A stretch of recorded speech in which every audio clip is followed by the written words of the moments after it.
kecil masih sekolah kelas 3 SD ya. Itu ya mbah saya juga Pak D saya itu sekitar tahun 87. Jadi mulai dari zaman Belanda dulu sudah bercerita tentang krecek bung itu. Untuk krecek rebung itu tidak dijemur gitu, nggak dijemur karena apa? Karena rasanya sudah beda antara asapi di atas tungku atau pawon. Memang rasanya berbeda dengan yang dijemur. Rebung ini kan musimnya dalam 1 tahun cuma 1 kali musim rebung.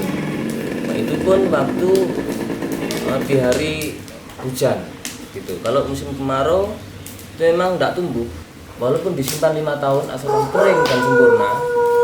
Itu memang sangat menunjang sekali, apalagi di musim pandemi ini ya. Jadi untuk cadangan makanan untuk lembung itu memang sangat menunjang, karena juga di pandemi ini itu memang perlu untuk cadangan makanan. Kalau untuk proses pengolahan rebung itu kita memang pertama kita mengambil dari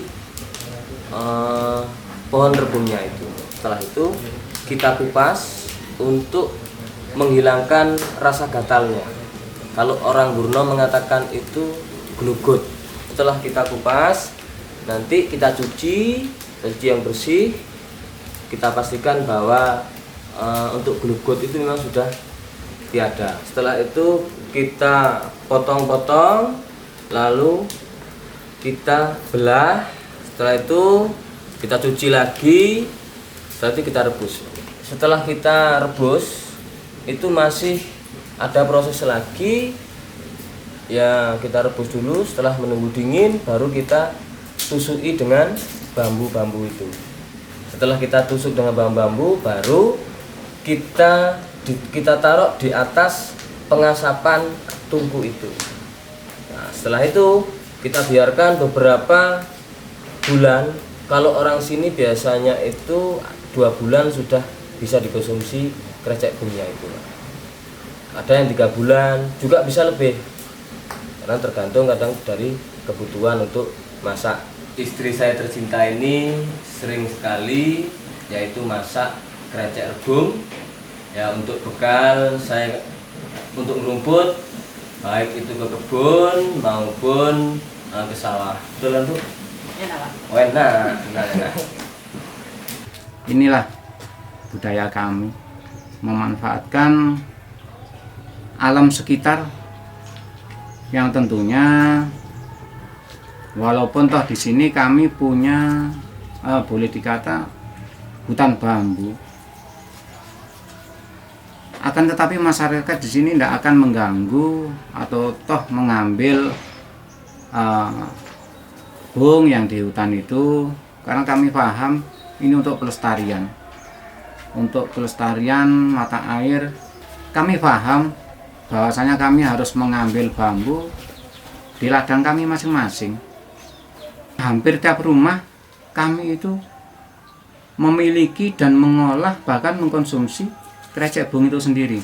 Kan istri saya kebetulan orang Jawa Tengah, yang dari awalnya sama sekali tidak paham apa itu krecek, apa itu kelingking.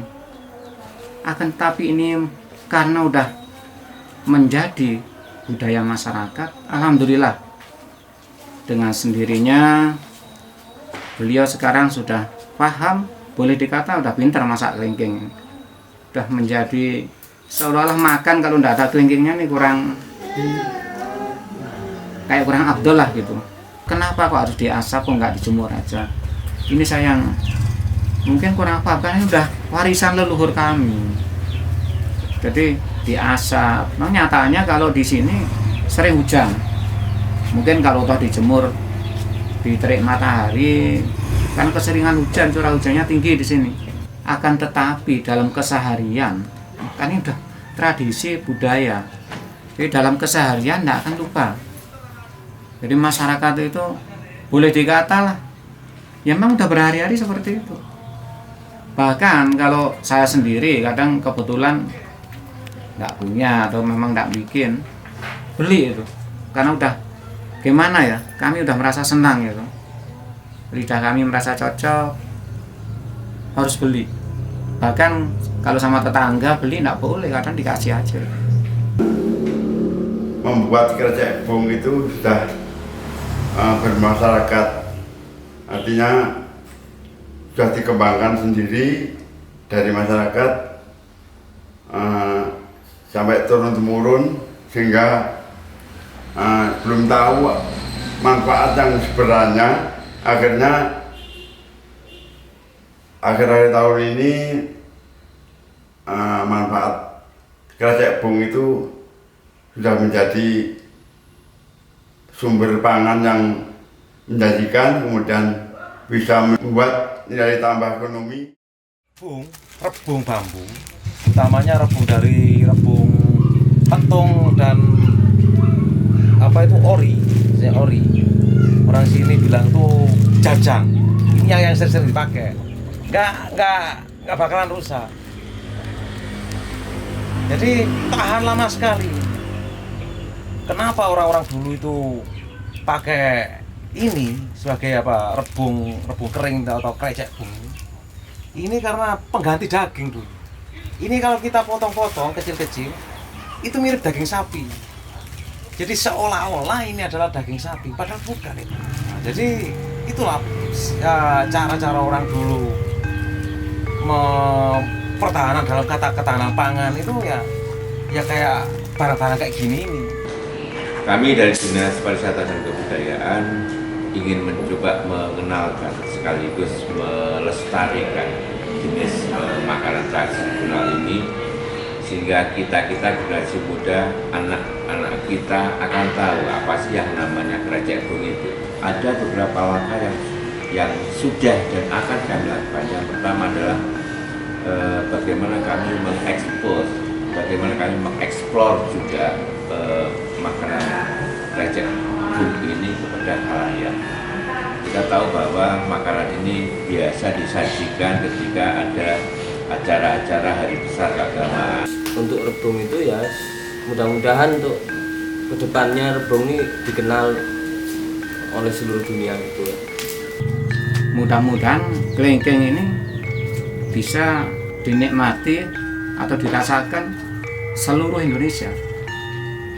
Syukur alhamdulillah kalau bisa go internasional. Cita-cita orang desa seperti ini. Kedepannya kami juga sudah melangkah ini ya, yaitu melaksanakan inventarisasi makanan khas tradisional. Sehingga harapan kami kedepannya ketika data dan fakta sudah kami peroleh, dokumentasi sudah kami dapatkan, kami akan mencoba ini mengusulkan kepada pemerintah pusat khususnya untuk menjadikan krecek bung sebagai makanan khas dan Lumajang, menjadi warisan tak benda untuk desa Ambrukno khususnya dan masyarakat Lumajang pada